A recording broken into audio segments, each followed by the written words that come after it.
Campers! Hey campers, welcome back to the one, the only, quite literally, Camp Insomnia. Wait, why is it quite literally? Hold on. What? I don't know any other Camp Insomnias besides this one, so. That's very true. That's very true, actually. We're pretty unique. There's another one. It's no longer going to be a thing because we have copyrighted this. So you need our permission. TM. Hi, campers. Welcome back to Camp Insomnia. I am your head camp counselor, Zachary. And I am your head camp counselor, Devon. Hello. Hello, and hi campers. If you are new to camp, welcome to Camp Insomnia. We are a chaotic bunch of campers, and we're here to tell you some really crazy stuff about the paranormal and true crime around this campfire. And we just happen to be your two lovely camp counselors, your hosts, who are just as crazy and chaotic. But we make it fun here, like you're hanging out with friends. Yeah, at least we try our best to. I mean, we're two friends hanging out. Yeah, we try our best to. Exactly. We're two friends hanging out. Exactly. And if it doesn't feel that way, then sorry. Exactly. Like, I mean, we're doing our best. We're doing our best. Anyways. Hi, welcome back. And today we have, a crazy story for you. Some updates on our life. My life is just grand at work. I love it so much. The sarcasm. If you're watching this on YouTube, you can just see me roll my eyes right now. If you're listening, you can really hear the sarcasm. But fuck, I love my job, man. Oh, fuck, it's amazing. 72 hours a week. Fuck. Client keeps changing their goddamn mind. Ooh, shit. Butter on my biscuits. What? The flavors are melting on my tongue. Oh my God. Yeah. So I'm looking for a new studio at the moment. But anyways, that's my life. Any news in your life, homie? Baloney? I got new plugs. Hey, you got new plugs. They look nice. They look party. Thank you. They look party. I do like them. I'm back to the size I was in high school, so that's actually kind of exciting. That makes me happy. Yeah. Makes you happy? Good. Yeah. I wish I could get plugs. My mom would literally kill me. She would literally kill you, yes. Yes. Yeah, she would. What a dream, if only. Anyways. Oh my God, stop! We support mental health here. We do. Yes, we do. We do. It didn't sound very convincing, but we do, I promise. But we like to joke about unaliving a lot. Yeah. What was it? That just how we cope. I found a TikTok one time that said, "Don't you ever just want to unlive it? You don't want to. Yes, you don't want to die, but you just don't want to live. Unlive it." Yes, unlive it. Yes, I agree. Big with that. mood. I want to unlive into a lot of my days. Yeah. Anyways, so today, campers, we have an awesome story. I don't know what the fuck it's about, but Devon is telling us a story around the campfire. So if we have no more news, we're good. All right, we're good. All right, then, all right, campers, I need everybody to line up, single file. Bitch, Becky, fucking step back in line. Thank you. All right, everybody follow the leader. We're following the leader. Following the leader. Berkey, Mega. All right, we're at the campfire. Everybody sit their fucking asses down and shut the fuck up. Because I got to say my little speech, and if you ruin it, this is going to be a really long night for everybody. Oof. Big truth. And y'all sleeping outside. All right, campers. Let's gather around the campfire. And don't worry, I already set down little spots for you guys to get your little sticks to toast your marshmallows and little individual blankies because except for Becky. She stepped out of line. Oh, God damn it, Becky. You know what? Fine. You fucking Becky. I just threw your blanket to the side. Back into the fire. Exactly. back into the fire so it came out of it? It might have. I don't know. Some spooky shit happens around here. Christ. I never know.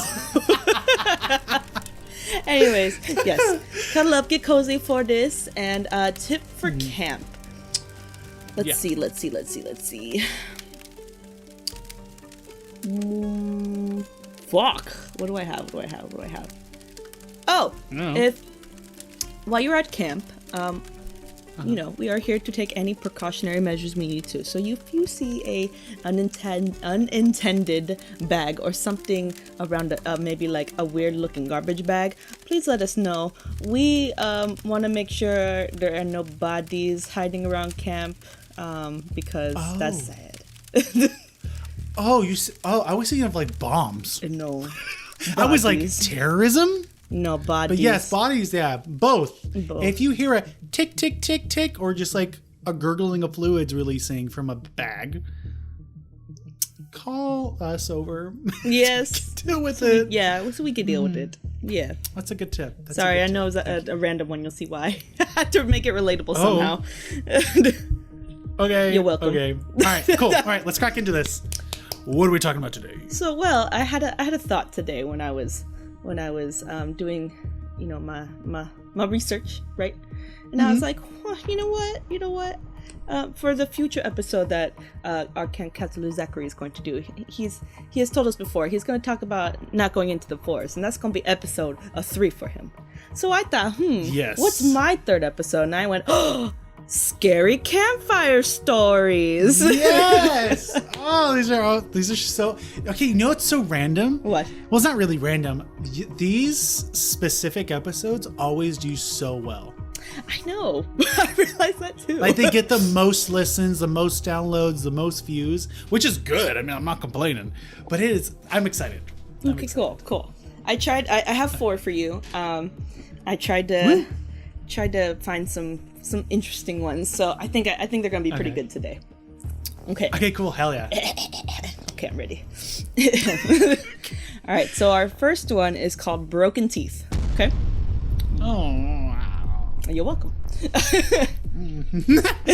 So it starts off. So you want to hear a scary story then? Said the camp counselor as we gather around the campfire and toast our marshmallows. I'll tell you something that'll give you nightmares, and it's no urban legend. This is a true story of the thing with broken teeth. The camp counselor lowered his voice to properly convey the horror of this tale. In a town not far away from here, on an evening not unlike this evening, a young girl named Sally Sprinkles was walking home from school. It was the middle of winter, and it was already growing dark. Most people were at home, warming themselves by the fire. As she wandered alone...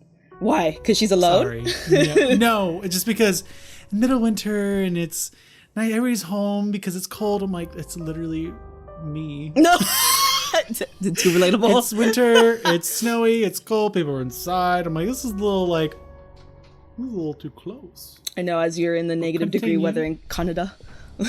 In Canada, negative 14 Celsius. Oh, anyways, okay, continue. Sorry. Yes. As she wandered alone through the empty streets, the little girl had no idea that something was stalking her. Something monstrous. Something vile. Something with broken teeth. The camp counselor paused for effect as he hung on to his every word.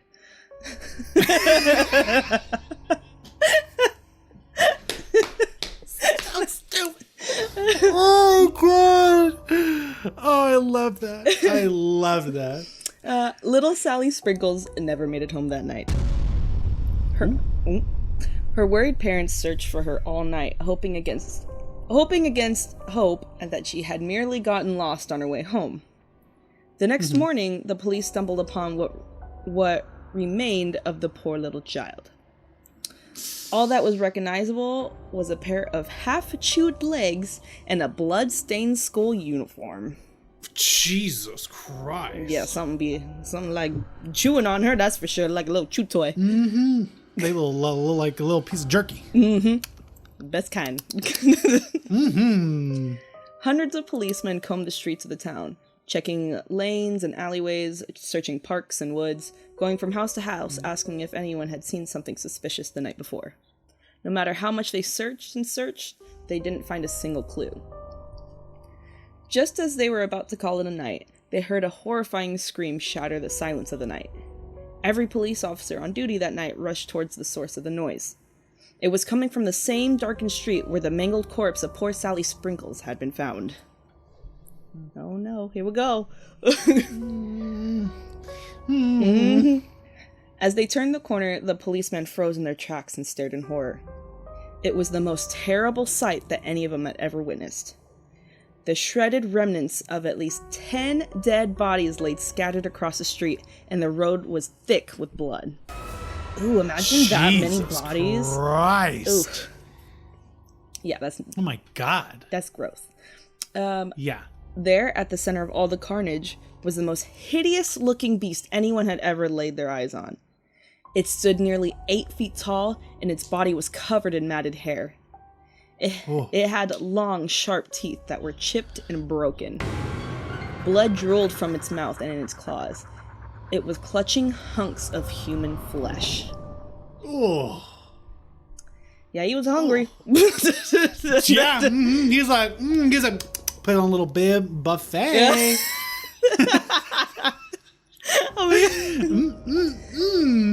Let's see. For a few moments, the beast just stared at the police officers as they trembled in fear at the sight of it. Then, it took a step towards them. The police officers pulled out their guns and fired. The terrible creature let out a blood-curdling screech and fled off into the night, leaving a trail of blood in its wake. Since that fateful night, faithful, it was not faithful for these people. No, it was not faithful. No, not at all. Not at all. Since that fateful night, nobody has caught another glimpse of the wretched thing. No one who lived to tell the tale, anyway. A chill raced down their spines, and every one of us shivered in awe and fear, huddling closer together and glancing around at the surrounding trees. Because, they're all in their own campfire, too. Yeah. That's not true, shouted one of the kids. You're just making it up.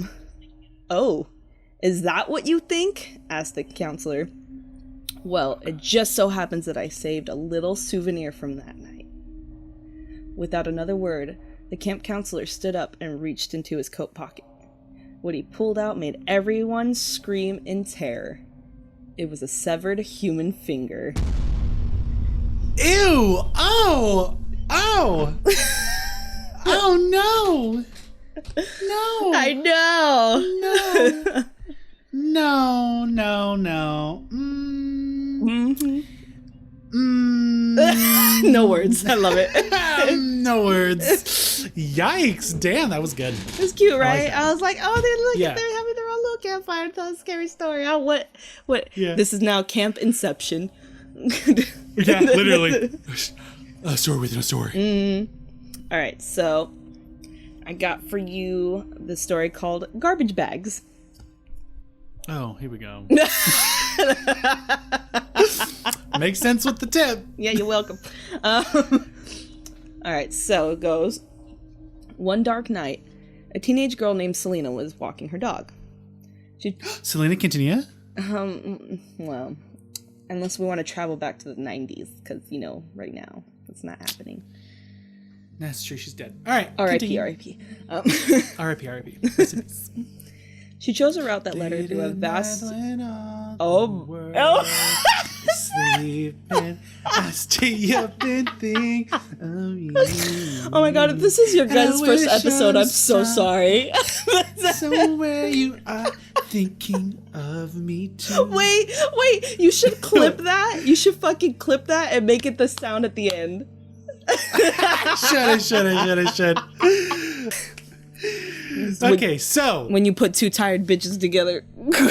Yeah, honestly, facts. Okay, so not Selena Quintanilla. She's not walking a dog. Some other Selena, not Gomez. But yes, this Selena's walking her dog. Yeah, Selena. This poor girl is trying to walk her, trying to walk little Fifi. Yes. Yeah. All right. So she chose a route that led her through a vast open area where there were dozens of old barns. The barns were used only for the town fair, which took place every year. For the rest of the year, they were just disused and abandoned. She took her dog's collar off and let him run free around the buildings. That's when you get a Karen calling you, being like, "Excuse me, your dog needs to be on a leash. I'm calling the police on you, Selena." God damn it. She's probably racist too. Selena, go back to your own country, Selena. Oh my God. I'm just assuming she's Mexican because, Karens, racist Karens are like that. Fun fact, she is Mexican. There we go. I fucking read that shit like a book. Dude, I bet you that Karen said some shit. In my story, there's a Karen. But, okay, so in your story, there's no fucking Karen being a bitch.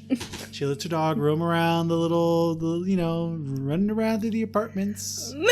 The barns. Right? Oh, through the barns. Damn, why the fuck would there be a Karen coming out of a barn? I'd be like, who the fuck are you randomly? This is my barn. She said this is a small town. We don't take your kind around here. Hey, we take your kind around here. Man, who the fuck are you? So chaotic. So I fucking love our podcast. Exactly. Okay, sorry. My world's a little more chaotic than this one. So, okay, spooky. We're back into the spooky. You feel it, campers? Ooh. They already tuned off. They already turned our shit off. Yeah, they're like, what the fuck episode is this? It's only the most dedicated listeners that are here. Exactly. The ones that vibe with our fucking energy. All right, so she's in these barns, whatever, lets the dog run off. The dog is like, bark, bark, bark, sniff, sniff, sniff. Yes. Free. Free. Yes. So, after a while, Selena became worried when the dog didn't respond to her calls. She went around each barn, searching for her pet dog, and finally found him sniffing around enthusiastically at six large black garbage bags that were lined up against the wall. She was shocked by the foul odor that was emanating from the garbage bags, and had to hold her nose. So she's walking around like, "What the fuck did you find, Fifi?" This? Exactly. Hey, wait, is this her barn or just a random barn? No, so these are barns that the town used for a fair, but when they're not being used, they're just abandoned. Gotcha. Yeah. Gotcha. Ooh. Yeah. Okay. And it's like in a dark, spooky area of like their town, so it's like, what the fuck? Okay. All right. Her curiosity got the better of her, and she decided to investigate. Which figures. Yeah. She wanted to find out what was causing the rotten smell. Selena opened up the first garbage bag and jumped backwards in fright. Inside, she discovered the body of a bloody corpse of a woman. The dead body was in an advanced stage of decomposition and had completely been mutilated. Oh, God. I would scream and run. Yep. Well, shaking with fear, the girl ran back to her house to call the police. Yeah, thank God. Yeah. Thank God. A homicide detective was assigned to the case, and once he arrived, he was stunned by the horror and brutality of the crime scene. Each of the 6 large bags contained the decomposing body of a different murder victim. So it was all 6 different people. But Jesus. All of them were female. Okay. He ordered Selena not to tell anyone about what she saw. He didn't want to cause the public panic when people found out that there was a serial killer on the loose. I mean, yeah, but then how the fuck do we not tell anybody? You'd be the first person I tell. I'd be like, Devon. I know. You'd be the first person I'd probably tell too. Yeah. Like, what the fuck, bitch? Mm-hmm. Okay, I gotta go in hiding. Right. However, Selena felt the detective knew more about the crimes than he was prepared to admit, probably. Okay. She threatened to call the newspapers and reveal everything to them unless the detective told her the whole story. Since the detective didn't want to inspire a climate of fear and paranoia among the local population, he gave in to her demands and reluctantly told her everything he knew. "This is not the first time something like this has happened," said the detective gravely. "The man who carried out these bloody murders lives out in the woods. They call him the Garbage Bag Man. We know where he is, but we've never been able to get our hands on him. There's only one person who has seen his face and lived to tell the story." What the fuck? Yeah.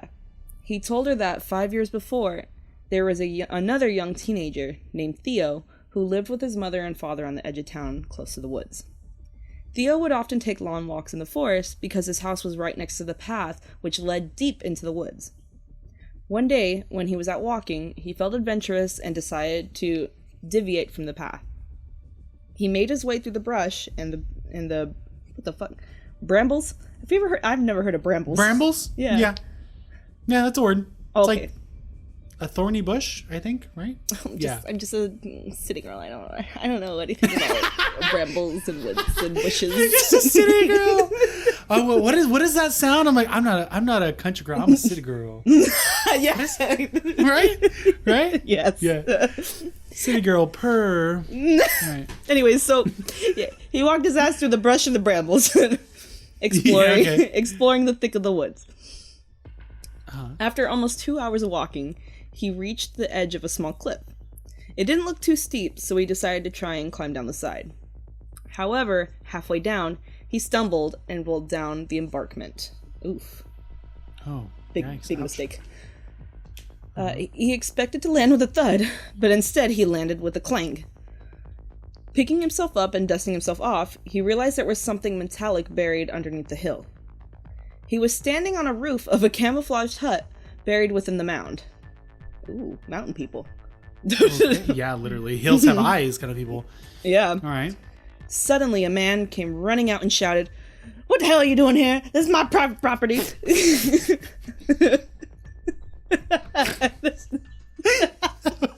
You're welcome. What the hell are you doing on my property? What the hell are you doing, man? What are you doing on my property? Oh my god. It's supposed to be scary, campers. I'm so sorry we're making so light of this.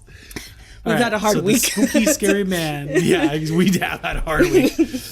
Okay, so he comes out. What are you doing over there? Yes. The man had long, withery hair and a thick, dirty mustache. He was as big as a bear, and there was a very strong smell of alcohol on his clothes. His face was lined and scarred, and the man looked shifty and dangerous. Oh. Mm-hmm. Theo had a bad feeling about this individual and tried to leave, but the big man wouldn't let him.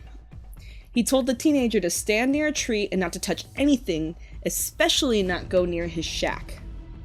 Then the man left. Okay.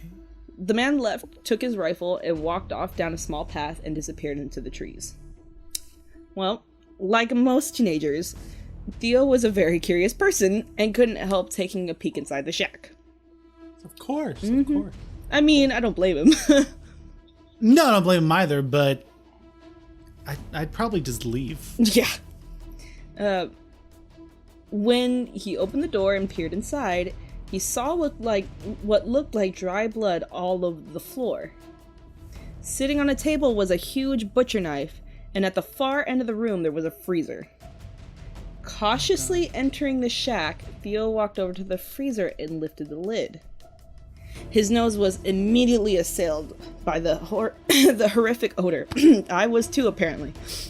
Shit. Yeah, no, that came through. The contents of the freezer were covered with a transparent plastic sheet. It was so dirty and covered with bloodstains that he couldn't even see through it. With trembling fingers, he lifted the plastic and found the dead bodies of a woman and a young boy. They both had been brutally mutilated. Jesus Christ. Theo fled through the door of the shack and ran for his life. He scrambled up the hill, never daring to look back. Crashing through the dense trees and undergrowth, he finally managed to reach home.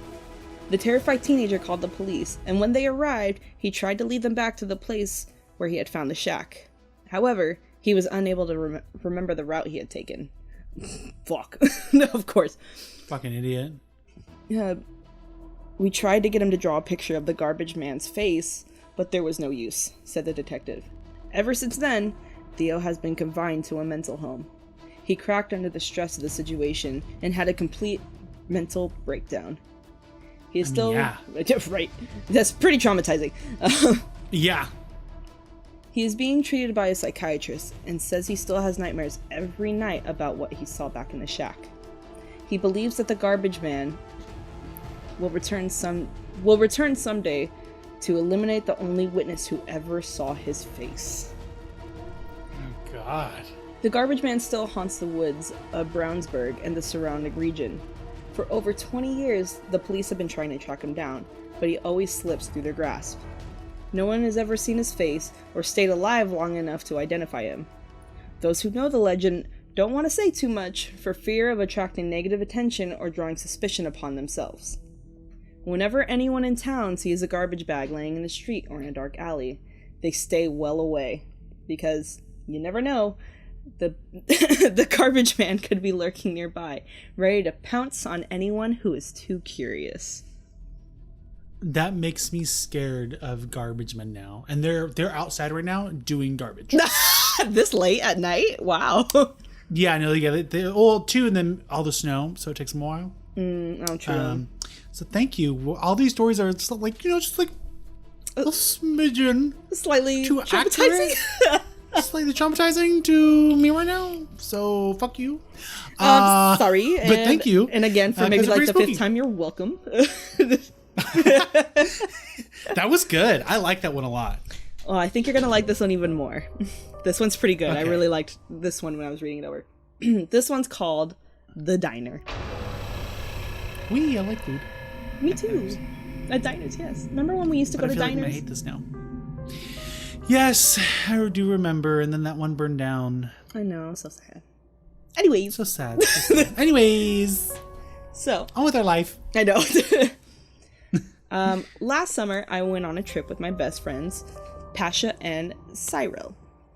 We went to the... That is very interesting names. I know. I don't... Does it say where they're from? No, it doesn't. Okay. Anyways. Okay. So yeah. So this person, they went on a road trip with their best friends, Pasha and Cyril. We went to the cabin. We went to the camp. I can't. Fuck. We rented a cabin in the woods and planned to stay there for a week, enjoying the countryside. I am keen amateur photographer, and I was looking forward to the chance to take some photos of whatever plants and wildlife we found out in the wilderness. We started out early in the morning the day of our trip. After packing all our supplies into the boot of the car, we set out on the road.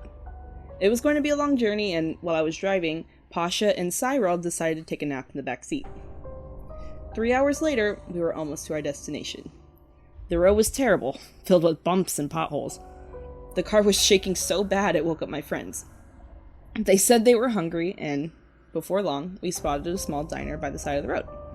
So, we decided to stop and have a snack. When we pulled up outside, we noticed that the diner was much more dilapidated and run down than we had realized. Some of the letters were missing from the sign, and the windows were dirty and covered in insects.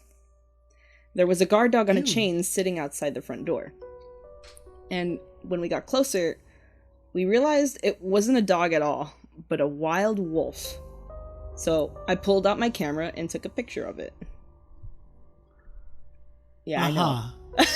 Zach's looking at me with this like weird, confused face. Yeah, because if like you and I, for instance, were stuck in the middle of nowhere, we needed something to eat, and we came across a place like that, I'd look at you and be like, "We're starving."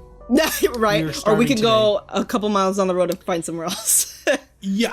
Something. Yeah, we're not stopping because we're never going to be seen again. Yeah, literally. But I guess they were so hungry. Okay. Fucking. All right. Anyways. Continue. When we takes a picture of this wolf. Yes, he took a picture of the wolf. When we went inside, we saw that the diner was almost completely empty. The only other customer besides us was a creepy old woman. Her face was lined and wrinkled, and she looked like a homeless person. Her clothes were ragged and dirty. Flies were buzzing around her head, and every time she coughed, she hacked up a big wad of mucus and spat it on the floor. Oh, that's gross. I'm sure they have a B rating establishment. B? Bitch, it's like a Z. Like, you fucking kidding me? I was being generous. Yo, you were being like super generous. God damn. So, yeah. The diner was filthy. The tables were stained with grease and the walls were crawling with bugs. All three of us were so hungry, so we sat down and ordered some burgers and fries. What? You're hungry? Wait, sorry. You're hungry still. This bitch just hocked a fucking fat loogie on the fucking ground. There's grease on the fucking tables. You can't even touch it without slipping and sliding. Then you got fucking insects, fucking exorcists crawling up on the fucking walls, and you're like, a burger sounds so good right now with some fries. Do they have ranch? Like, bitch, no, you're gonna die of salmonella, bitch. Get the fuck out of there. Then they don't eat you first. See, that's the real scary story. Dying of salmonella. Yes. Not what, getting a disease. Not anything about like what's about to happen to them. No. Like, support small businesses, but as long as they're up to the health code. Yes. That's it. All right. Okay, so they fucking get their burgers and fries. Yeah. Well, so they ordered their burgers and fries. While we waited, I couldn't take my eyes off the old woman. The most disturbing thing about her, that her right eye was missing.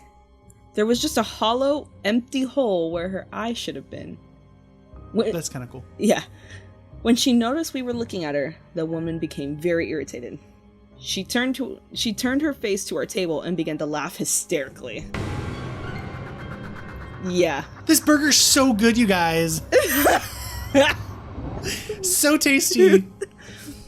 The waitress brought It's worth it. The waitress brought over our food and we began eating. The old woman saw that we were still staring at her and she growled at us. Then she reached into her pocket, pulled out a glass eye, and held it up to her mouth. What the fuck? And then they're just chill. Well, they're staring at her. Yeah, I know that. Well, I fucking would be the old bitch too and be like, stop fucking looking at me, bitch. Yeah, I got a missing eye. Damn, so what? Well, wait, hold on. This gets better. So, right, so she pulled out of her pocket, she pulled out her glass eye, and she held it. Yeah, and she puts it in her mouth. She held it up to her mouth. Right? Her lips spread into a malevolent grin as she stuck out her tongue and began to lick it. It was the most disturbing thing I had ever seen. She was crackling like a hyena. But the bugs and the grease, the wolf, that wasn't enough. The hawk and loogies on the ground, that wasn't enough. Her missing eye, that still wasn't enough. The creepy ambiance, that wasn't enough. But her licking her fucking little eye as she pulled it out of her little pocket like a fucking little butterscotch candy, that's crossed the line. You crossed the line there, bud. You crossed the line. The bugs were in it, but that done. Over. What the fuck? These girls, you know what? They should die. Okay? They deserve it. What the fuck happens next? After she's this eyeball, what happens? Well, she was cackling like a hyena. So she was crackling. Yes. Shut up. So she was laughing like crazy. Cyril grabbed my camera and said, "Hey, old lady, smile." Then he took a picture of her. Teasing her. You want to die. You want to die. You want to become that burger that you're eating. Wait, that's what's going on. Wait, let me get through this. Okay, sorry.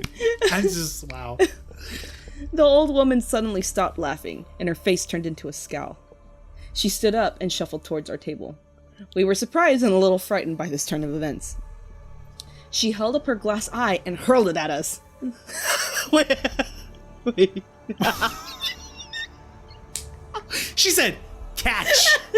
You're not gonna catch these hands. You don't catch this eye. Just chucks it. Wow. Okay. It bounced all over the table. Click, click, click, click. As if it had a mind of its own. Oh, okay. We watched in horror as the glass eye plopped into our drinks and rolled all over our burgers and fries. Yeah. She said, "Take that, bitch." Well, it sounded like it was probably the best thing to eat anyway. So yeah. But the fact that when she threw it, it landed in all their food and all their drinks. Yeah. Damn, that must have been so funny to watch. I'm so sorry. You and I are in the Just sort fucking of like- corner. Yeah, it's like dun dun dun dun dun dun dun dun dun dun dun dun dun dun. Is this going over everything? Little Super Mario sound. Dun, dun, dun, dun, dun, dun. Stupid. Going in and out of the drinks. Ew. I would love if it stopped at, like, it's on the burger. It stops for a second, looks at them, and then goes back. Dun dun dun dun dun dun, dun, dun. I would love that. This story is horrifying. Okay, sorry. This I'm spooked. Yeah, me too. She let out a string of obscure curses, calling us everything under the sun. Then she shuffled back to her table and sat down. We were left sitting there in stunned silence, shocked by her behavior. They were rude.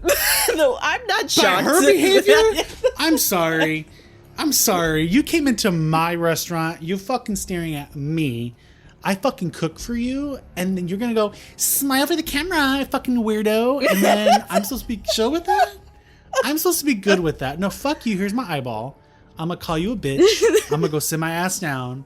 You ain't getting new food, okay? Because you're gonna be the food soon. Oh my god. Okay, so she sits her ass down. Yep. Fucking proud bitch. I like this bitch. This old woman, she's it. She's it. Mm-hmm. We couldn't eat the food after I had been all over it, so we just got up. Oh, put the fucking bugs on the wall. It's okay. Fucking sorry. So we just got up, threw some money on the table, and left. Alright, this is gonna get interesting. Get ready for this. Okay, I'm ready. I want these bitches to die. As we walked out the door, the wolf, who had been sitting there quietly, suddenly leaped up and started growling at us and and like kind of like flashing its teeth, like snarling at him. Good. Yeah. Snarling. Good. Yeah. Good. Bite their fucking ass. It was tugging against the chain and hopping back and forth, like it wanted to tear us apart. I looked up at the sky and saw it was dark and there was a storm approaching. The wolf let out a long howl, and I remembered what my grandma had always told me when I was a child. Wolves always howl at those who are about to die. Good. The bitches deserve death. Fucking, I mean, granted, like, not the best place to go fucking eat, and like a little creepy and grimy, but like, you don't gotta be fucking rude. Yeah, they were rude the whole time. Yeah, the whole time. Oh my god. Anyways, So they're gonna die. Grandma, yeah, Grandma foretold their future. they're deaf. Yeah. Yeah. We quickly got back into our car and drove on. Within a few minutes, we had driven into the storm. Thunder and lightning started and began to rain heavily. I switched on the windshield wipers and tried to tune into a station on the radio. I wanted to put on some music to cheer us up and raise our spirits, but we were up in the mountains and the reception was poor. All I could find was a station playing old blues music. The clouds above grew darker and darker. I had to switch on the headlights. We drove in silence, listening to old blues guitarists singing creepy songs with lyrics like, in the pines, where the sun don't ever shine, I will shiver the whole night through. And there's... Now, sorry, these fucking white girls now hate country music and blues. These bitches. Sorry it's not Ariana Grande, fucking whatever her name was, Pfizer, whatever her name was. Like, fuck you, bitch. Oh, no, this damn. was Okay. the last lyric. There is a hellhound on my trail. Okay, well, yeah, that's kind of spooky. But the first half was fine. Looking over my shoulder, I saw my friends had fallen asleep in the back seat. When I turned around again and looked at the road, I had suddenly slammed on my brakes. The car skidded to a halt on the wet pavement, and Sasha and Cyril were thrown forward, hitting their heads on the front seat. "What are you doing?" they shouted angrily. "Look!" I replied in a trembling voice. "Look." Sorry, excuse me. Look. Okay. We couldn't believe our eyes. Standing in the road in front of us was the old lady from the diner. How could that crazy old bat get there so quickly? There was no way on earth. I got out of the car and cautiously approached the old woman. She just stared right through me. "I'm sorry," I said. We apologized for what happened at the diner. Before I could finish, the old lady swung at me and slapped me across the face. The force of the blow was so strong that it knocked me on my ass. It said on my feet, but on my ass. Good. Pasha and Cyril jumped right out of the car. Pasha lifted me up and dragged me back to the car while Cyril started shouting at the old lady. She just stood there and laughed in his face. Cyril ran towards her and probably would have hit her, but the old lady suddenly opened her mouth. From somewhere down in the depths of her body, there came a low, buzzing sound. Then, a swarm of bees flew right out of her mouth. They attacked Cyril, swarming him all over his face, stinging him in his mouth and his nose and in his eyes. Cyril was screaming and trying to beat them off with his hands. We couldn't even believe our eyes. Pasha just stood right next to me, daring not to move. Finally, Cyril collapsed on the ground and began withering in pain. Yeah. Yeah. He just got stung in the face by like thousands of bees. Mm-hmm. Large boils appeared on his face, down on his head, and and his head swelled up like a ripe melon. Oh God. Yeah. Jesus. The old woman threw her head back and began cackling loudly. Pasha and I jumped back into the car and locked all the doors from the inside. We were in a panic. My heart was pounding and I could barely breathe. I searched for the keys and Pasha began rooting around in his backpack, looking for his cell phone so we could call the police. When I looked up, the old lady was standing in front of the car, just grinning at me. In her hands were the keys to the car, and she laughed as she jingled them at me. Little bitch. Little bitch. That's what you get for not leaving a fucking tip, asshole. I performed a show for you. I made my eye dance all over your food, and you give me 0% tip? Fuck you. And your chicken strips.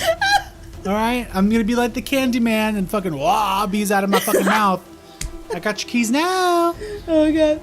Like it's like like we mentioned, the old guy who's like dangling the keys, the dollar. Oh, the dollar. You gotta be quicker than that. Gotta be quick. Yeah, that's what I was. I got the keys. Well, you want it? You gotta be quicker than that, or my bees are gonna get you. Stupid. All right. She's got the keys. Mm-hmm. She's got the keys. Pasha and I stared at her, open mouthed, as she walked around the passenger window. With a balled fist, she banged against the glass and it shattered. She grabbed Pasha by the neck and began choking him. Then she opened her mouth and let out a gust of nasty, nasty breath. Oh, fucking gross. I watched in horror, and right in front of my eyes, his face began to melt like ice in hot weather. Like acid. God damn! Ooh, that bitch need a Tic Tac. So then he says, I screamed. No way! He put his hand to my face, and when he pulled it away, the skin stuck to his hand and stretched like rubber. My face! He cried. Oh no! At that moment, I lost all hope that we would be getting out of this mess alive. Pasha's face turned into liquid right in front of me. Blood and skin dripped off his skull like hot wax, and his eyeballs dropped right out of their sockets. He reached out for me with his hands that were dripping with blood and mucus, and in a hoarse, barely audible voice, he moaned, What the fuck did he say? He said, help me. Oh, okay. I thought you said hummus. His face probably looked like hummus. Yeah, it probably did, yeah. I recoiled in horror and turned my head, unable to look at the disgusting sight. Oh, that's your friend, homie. Fuck. Yeah. Then, the old woman bro, reached out and touched my arm. I froze, unable to move. A searing pain shot through my whole body, and the entire arm went black and withered away until it looked like an arm of a desiccated corpse. So his arm just... Yep. I kept screaming and screaming until I couldn't scream anymore, and everything went black. We woke up the next morning lying in a clearing in the woods. We were completely naked, and our skin was covered from head to toe in terrible scratches. Our bodies ached as if we had been beaten and tortured all night. When we made our way back to the road, we found our car.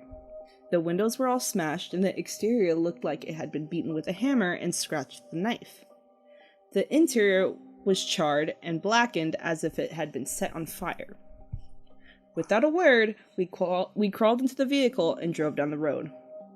The car chugged along as if it was going to give out at any moment. We eventually came to the diner, and we crawled inside, begging for someone to come and help us and call the police.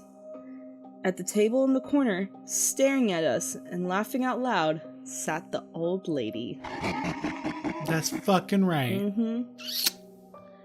So do you think it happened? That's fucking right.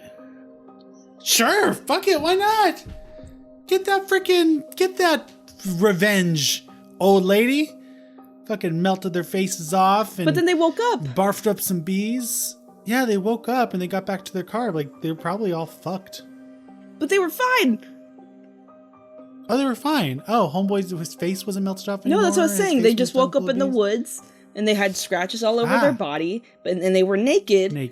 And then they went back to the car. I don't know, maybe this old lady, she's a fucking little witchy woman. And she was like, I'm gonna fuck these guys' day. Yep. And that's the last time they'll come into my diner and not leave a tip. Yeah. All right. So the last one I got for you is called. Okay, that was good ones. That was a good. Oh, you like that? Okay, cool. Second to last. Okay. All right. Let's see. I love that we made that more comical than actually scary. But this one's actually kind of scary. Okay. And this one, actually, I'm not gonna say nothing. This one's good. Okay. So yes, the escaped maniac. Oh well, that says it all. I was driving down a lonely country road. It was dark and dismal at night. The rain was beating down and I had to slow down to negotiate each twist and turn in the road. I listened to the hum of the engine and the squeak of each wipers on the windshield. All of a sudden, the headlights picked out a figure standing in the middle of the road. It was a man, and he was waving at me. It was a terrible night to be hitchhiking, so I decided to stop and give him a ride. I pulled up beside the stranger. He opened the car door and jumped inside. "Thanks," he said. The rain started so fast I didn't have time to take cover. "You look like you're soaked to the bone," I said as I switched up the heating. "There, that ought to dry you off." "Aw, much obliged," the man said. We drove on through the heavy rain in silence. I looked at the man. His face was thin and pale, and he had hollow, staring eyes. His hair was messy and his clothes were disheveled. Something about him just gave me the creeps. Without asking for permission, he reached out and turned on the radio. "Ah, my favorite," he said with a grin. "I love classical music. It has a very calming effect." I smiled and nodded politely. Just then, the music was interrupted by a voice of a news announcer. "We bring you the latest on the dangerous maniac who escaped from the mental asylum earlier today. The police are still searching for this man. He is considered extremely dangerous and has already killed a doctor and a nurse. If you encounter him, you should exercise extreme caution. Motorists are warned to be on guard. Police believe the maniac will attempt to escape the area by hitching a ride. If you are driving, do not pick up any hitchhikers. I repeat, if you're driving..." All of a sudden, the stranger leaned over and switched off the radio, and I eyed him suspiciously. Whoa. Suspiciously, I'd be like, "We're pulling off right now. Getting the fuck out of this car. Get the fuck out. Get the fuck out. Get the fuck out. Bye." "Why did you turn it off?" I asked. "It's not good to listen to stuff like that," Grub, "especially on a night like this." Or, especially after you just picked me up off the side of the road as well. Right. Our eyes met and a look of understanding came over his face. "Wait a second," he said. "You don't think I'm the escaped maniac, do you?" Of course not," I replied nervously. "But you were hitchhiking back there." "Look, I swear to you, it's not me, he said as he reached to his pocket and pulled out his ID. My name's Charlie Drake. I'm down on my luck at the moment, but my brother said he's found a job for me in a factory. I couldn't afford to buy a bus ticket, so that's why I'm hitchhiking. Well, you can't blame me for being nervous, I said. After all. Don't worry, I understand, he said. But I don't look like a homicidal maniac, do I? I shook my head. Let's see if there's any updates, he said as he switched on the radio again. The music came on and we waited. The rain was getting heavier and I could barely see the road again. Just then, the voice of a news announcer interrupted the music. The dead body of a man has been found lying on the side of a highway. Police believe this is another victim of the escaped maniac. His clothes and ID were stolen. The killer's hospital gown was found nearby. Police are warning people to be very careful. The maniac is usually calm and friendly, but when he gets nervous, he will become extremely violent. If you encounter this man, do not apprehend him. Just keep him calm and try to call the police. Whatever happens, do not make him nervous. Okay. Just then, we hit a pothole in the road. The car swerved and we ran into a ditch. Oh, well, shit. Yeah. I revved the engine and the wheels spun, but no matter what I tried, they couldn't get a grip on the road.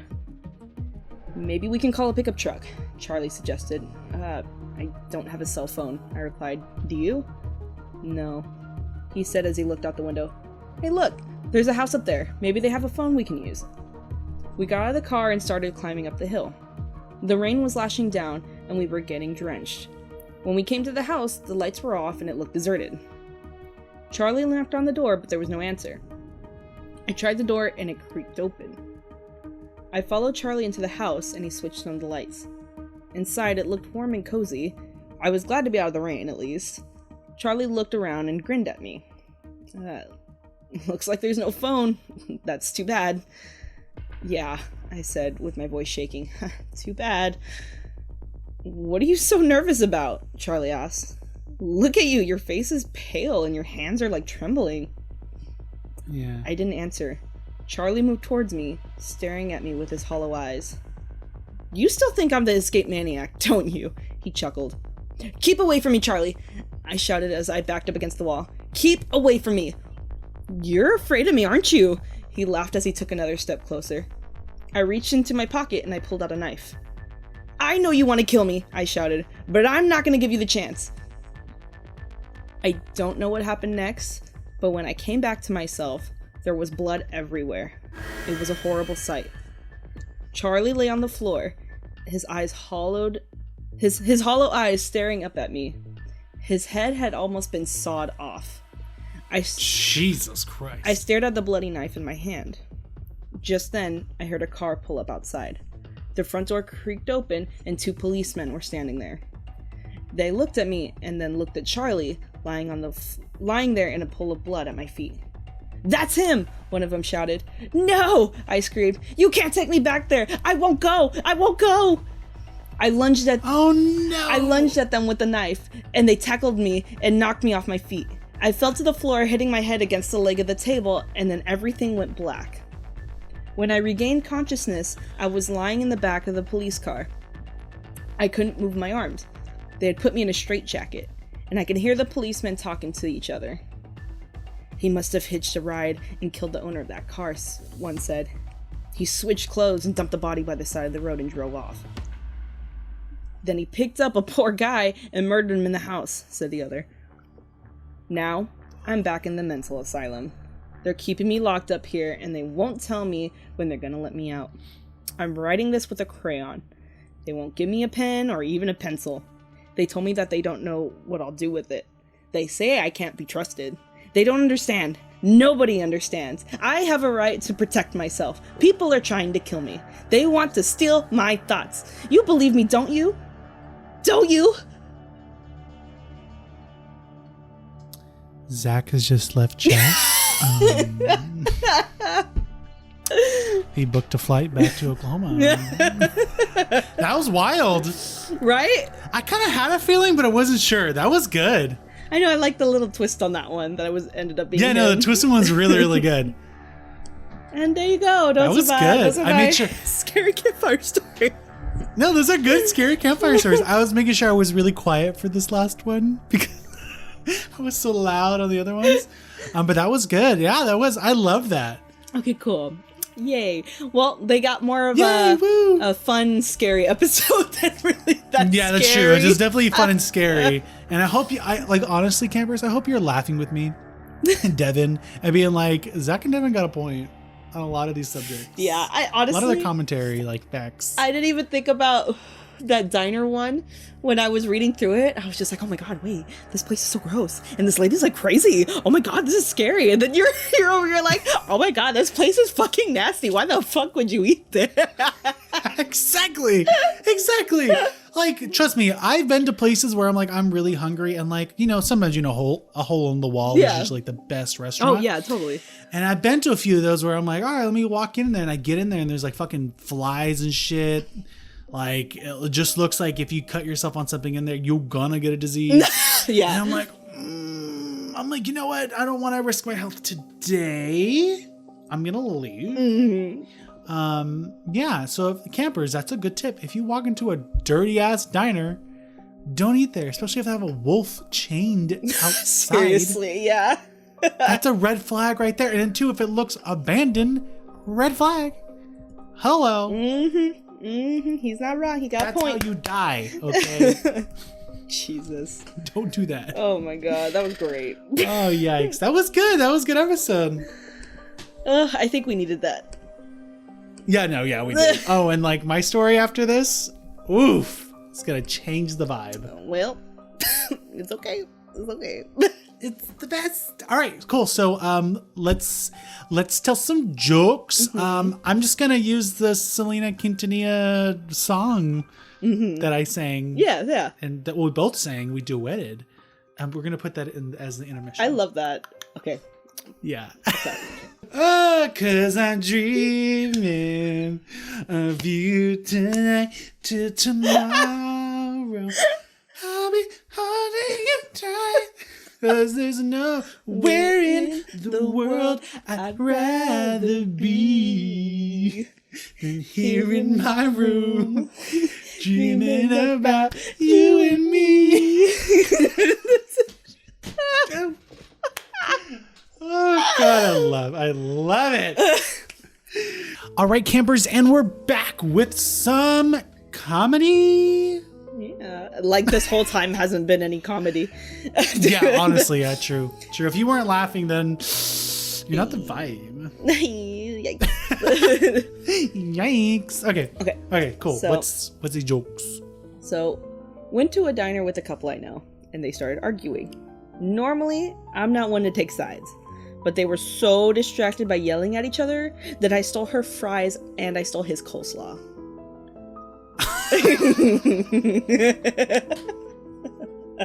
Honestly, that would be some shit I would do, and you'd be like, Zach, stop. And I was like, what? They're not gonna notice. But you get it? I'm not one to take sides. I'm not one to take... Yeah. No one takes sides. Yeah. No, I get it. But literally thinking, that'd be something I would do, and you'd be like, Zach, stop it. True. All right, so... An old man is eating some breakfast at a diner when 3 bikers walked in. The first biker puts out his cigarette in the old man's pancakes. The second biker spits out his tobacco in the old man's coffee. And the third biker takes the entire meal and shoves it off the table. The old man, without saying so much as a word, gets up, pays the waitress, and exits the diner. The bikers laugh and sit at the old man's table. "Not much of a man, was he?" says one of the bikers. "Not much of a driver either," says the waitress. "That man just drove his 16-wheeler over 3 bikes."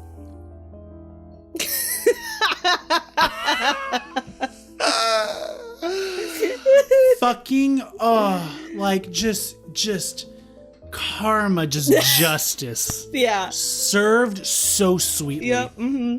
Have you seen the movie Fried Green Tomatoes?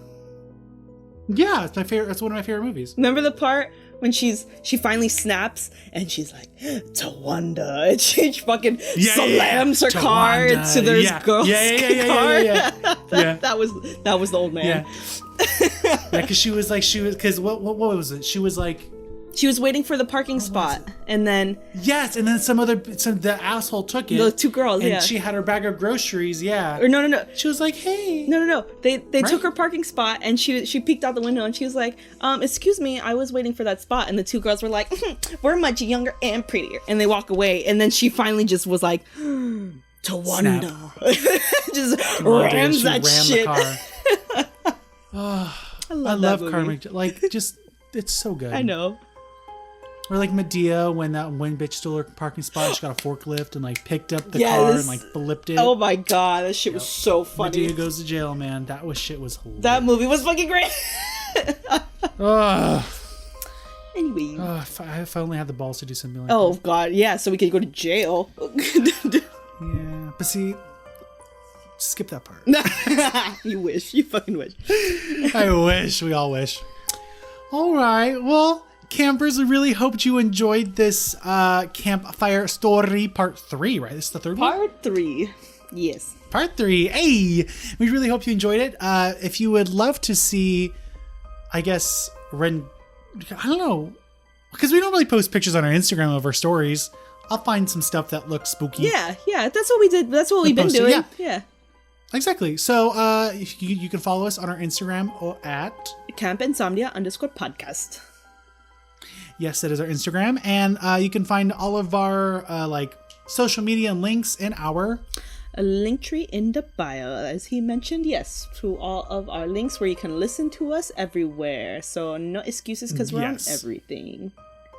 Exactly. And if you're watching us on YouTube, please subscribe and leave us a thumbs up and comment below. What was your scariest story? And if you're not on YouTube watching us and you're listening via wherever you're listening, and there is an option to leave us a really nice comment, please leave us something nice. Please, my ego will appreciate it. Yeah. And yeah, what else? Oh yeah, if you have any spooky paranormal or true crime stories and you want to write them into us, we do have an email for that. You can email your spooky paranormal and true crime stories to campinsomniastories@gmail.com. And yeah, I think that's about it. Yeah, I think you got everything. Yeah, I got everything. Woo! Thank you guys for listening, and good luck trying to sleep tonight. Yeah, good luck trying to sleep tonight, and remember, stay out of diners that look gross and dingy, because you don't want to get diseases. And treat your elders with fucking respect. If someone's got a wonky eye, you don't fucking go, smile for the camera, click. Fucking asshole. Rude. Rude. God, get out of here. All right, you guys. I'll see you guys later. Yes, okay, bye. Hey, bye.